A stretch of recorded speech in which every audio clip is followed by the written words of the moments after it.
आझाद अमृत महोत्सव 2024 उत्सव तिरंगी रंगांचा आकाशाने आज लपेटून घेतला। अभिमान आहे या मातीचा।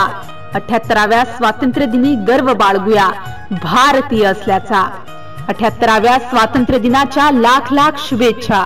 तसेच एमसीएन न्यूज मराठी चॅनलच्या 11व्या वर्धापन दिनानिमित्त आमच्या कोटी कोटी शुभेच्छा। शुभेच्छुक श्री अजय कुमार विजय कुमार देशमुख तराळा, तालुका मंगरुळपीर, जिल्हा वाशिम। एमसीएन न्यूज मराठी बातम्या आणि जाहिरातीकरिता संपर्क दिगंबर आव्हाळे, मोबाईल नंबर 97 63 35 36 37, मंगरुळपीर तालुका प्रतिनिधी।